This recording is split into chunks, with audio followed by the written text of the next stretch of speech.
So, hello guys. Bigay love share po sa inyong lahat dyan, no? Sa buong team Kalinga, pilo po sa inyo at magandang araw po. Macho ko pala dito, ah. Oh, sino sa mga bashers dyan ang magipagsuntukan? Joke lang. Hello guys, hello po sa inyo. Shout out sa buong team Kalingap at your service Mr. Wow Life TV. Another video reaction po ang gawin natin ngayon. Shout out nga pala sa lahat ng mga Edsenyans.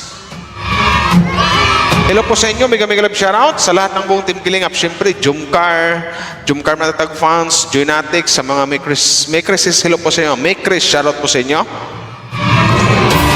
So ito na guys, ang content ko ngayon about dito sa mga alam na natin na talagang binabatikos or pinapaliputan ng mga bashers, ng mga haters or bashers ang Team Kalingap. So isa sa mga sabihin natin, isa sa mga taong natulungan ay nagsalita na rin or something sa sabihin natin nakaramdam siya ng awa sa isang Kalingap rap. Kasi alam niya na marami itong natulungan at wala pong inaagrabyadong tao. Pero bago tayo magsimula, suportahan po natin ang Team Kalingap, Kuya Val Santos Matubang, Kalingap Rap, Ate Edna Vlogs, at saka sa lahat ng mga Kalingap charity vloggers, sa mga Kalingap reactors, sa lahat ng mga Kalingap partners, suportahan po natin lahat. At syempre ako, huwag niyong kalimutan. So ito na guys, no? Tara, umpisa natin. Maraming salamat sa mga nag-like and share. Shoutout sa lahat ng mga Edsenyans, Edsi, mega love shoutout po sa inyo. Ito react natin guys. Ito. Ito maganda to. Yan. Ito yung isa sa mga nagsalita or sabihin natin pinagtanggol ang isang Kalingap rap. Ang nanay ni Biancy Girl. About po kay Boss KR. So ito kasi may nagtanong dito about kasi kung alam natin ang about dito issue sa mga tumitira sa Kalingap, especially kay Kuya Val at saka kay Kalingap Rap, malamang sila alam din nila yan. So siyempre Na rumor, mga about po kay Boss KR kasi naririnig po kasi namin. So, totoo po bang na-abuse po kayo ng Kalingap? o ito yon yung words na na-abuse ba ng Kalingap kasi yan yung karamihang yan yung mga karamihan or napapasa ko kasi lahat na about sa ito sa LT. Yan yung sinasabi na sa pilitang nila love teams, yung words na sa pilitan or something like na ito pakinggan na lang natin.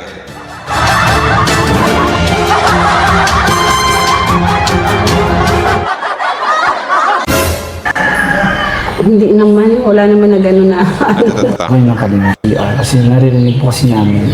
So, totoo po bang na-abuse po kayo ng Kalingap? Hindi naman, wala naman na gano'n na.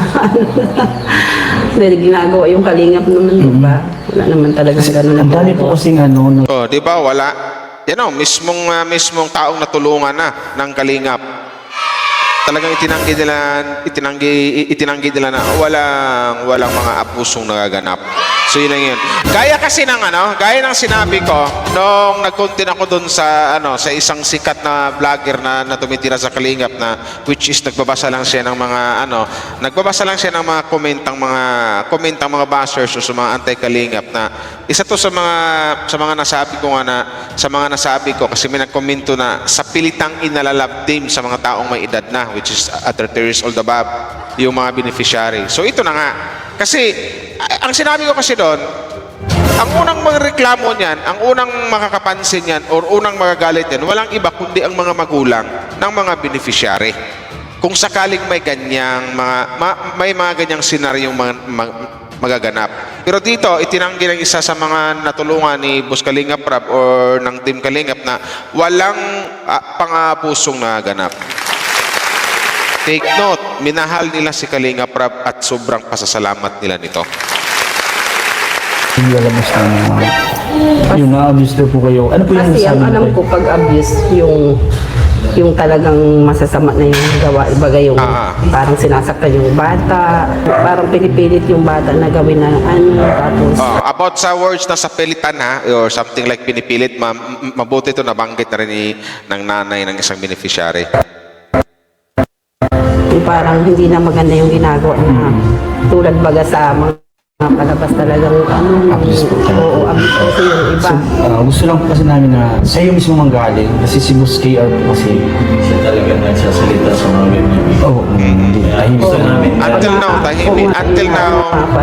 until now, tahimik ang isang Kalingap Rab dahil di sumasagot. Kumbaga, nag-focus lang isang Kalingap Rab sa kanyang gawain araw-araw sa pag-scout or sa pagtulong or sa pag-charity. Yun yung maganda doon. Yun nga na naririnig ko nga yung mga balitang gano'n, parang masakit naman sa loob na gano'n. Siyempre, natulungan kami. Tapos, magiging masama si Rab. Kaya, Mantakin yung mga bashers. Sinasabi ko sa inyo mga bashers. Yan yung mga sinasabi sa inyo, pati yung mga natulungan, nasasaktan din sila. Nasasaktan sila sa mga nalalaman nilang mga pangbabash kay Kalingap Rab. Yun. Kasi isa kasi sa itong mga beneficiary nito, sa pagkakaano ko lang, na talagang umunlad ang kanilang buhay, na bago ang kanilang takbo ng kanilang buhay. Sabihin natin, umangat konti nang dahil yan sa tulong ng Team Kalingap. So, malamang kahit sino mga taong natulungan nito, for example, si nanay ni Viancy, masasaktan din to. Kasi isa sa mga dahilan kung bakit umangat ang kanilang buhay, gumanda ang kanilang pamumuhay nang dahil sa Team Kalingap o kay Kalingap Rab.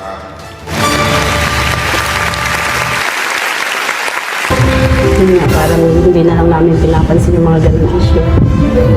So ano pong masasabi niyo sa mga nangbabash po? Kasi Oo nga, yung experience niyo. Oo, sa mga yun nga, sa mga nangabash, lalo na kay Kalingap Rab, yun nga, nakakatulong naman si Rab sa mga tao, lalo na sa amin, sobrang laki ng pinagbago namin sa buhay. Yung nga, na nakapag-aaral yung mga maraming bata. Yes, about lang sa about sa pag-aaral or edukasyon.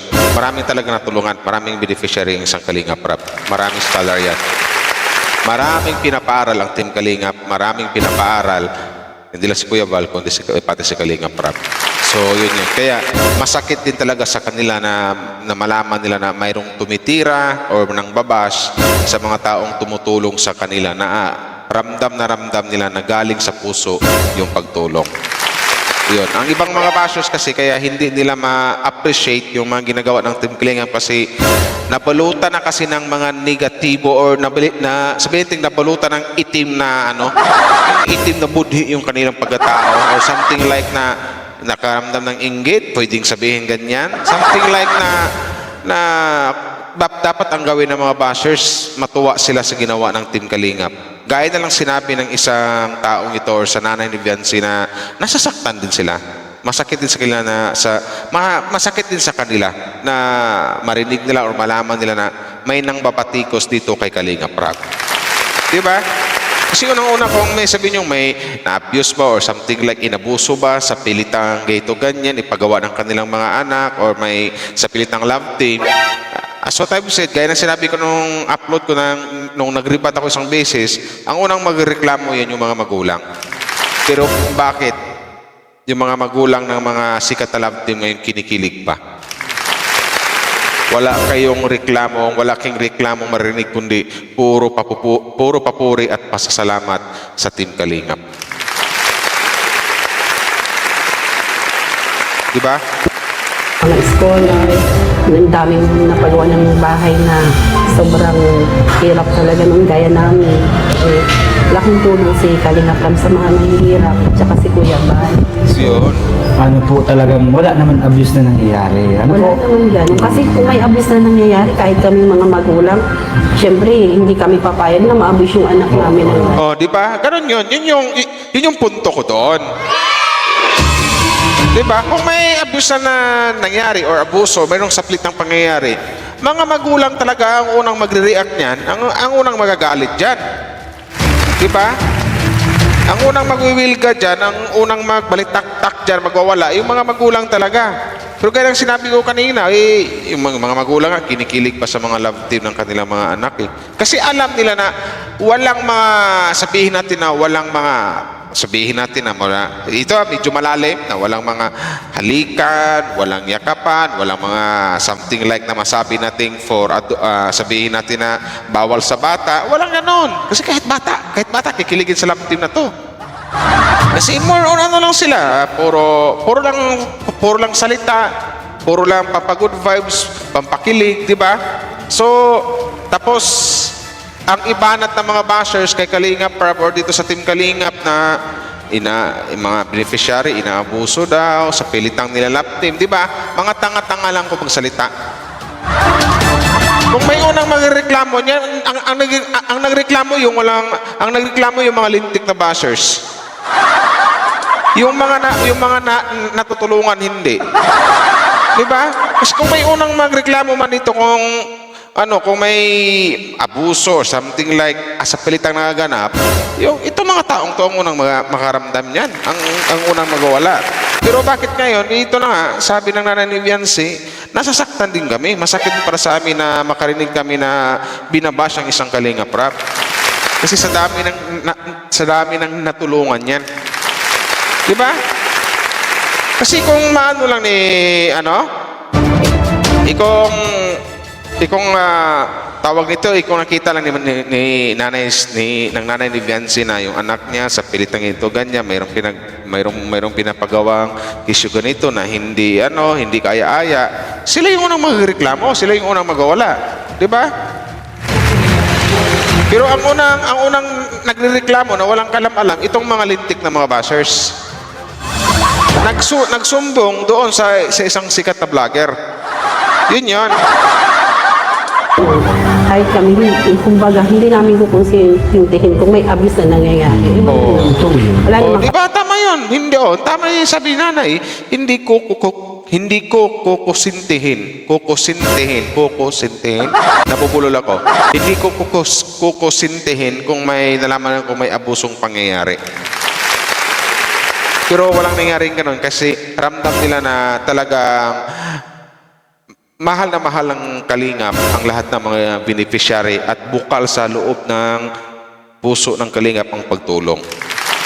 Yun. may nakikita ng gano'n na ano. Kaya yung mga nagsasabi ng gano'n, hindi nila alam yung mga sinasalita nila na nakakasakit na ng damdamin. At yun nga, hindi nila alam na nakakatulong yung tao sa mga mahihirap na sinisira nila. Yun nga po ang gusto namin malaman na mula galing sa inyo. Wala talaga din magtatanggap, hindi ko talaga. Kakaawa nga naman yung mga ano ay yung mga gano'n na basher. Kasi kayo din po, di ba, na-apektuhan din po kayo kasi. Tsaka may basher din na hindi gaano maano lang magsalita. Parang Below the belt na. Tsaka ano po, para sa akin lang, kayo po yung mas nakakaalam sa sarili nyo and yung sa ginagawa po ni Kalingap. Di ba po?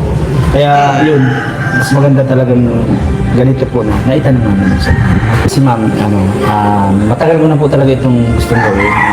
Itong pagkakataon ito, gusto namin itanong sa Adonis na kasi wala naman po iba talaga magtatanggol kay Boss KR kundi kayo lang.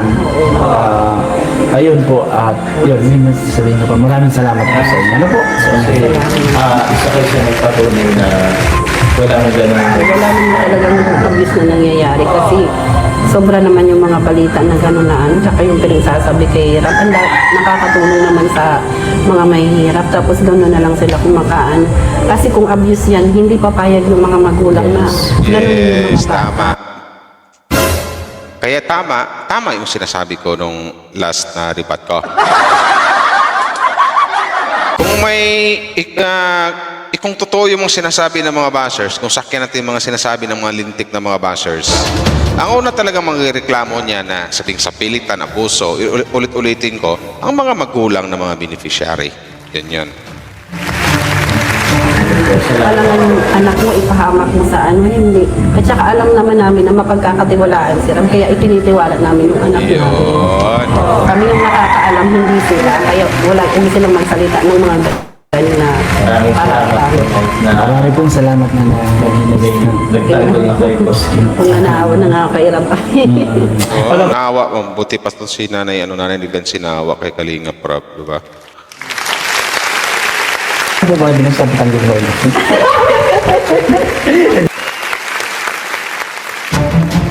Ngayon, malinaw na sa inyo mga anti-Kalinga, mga bashers. Yun.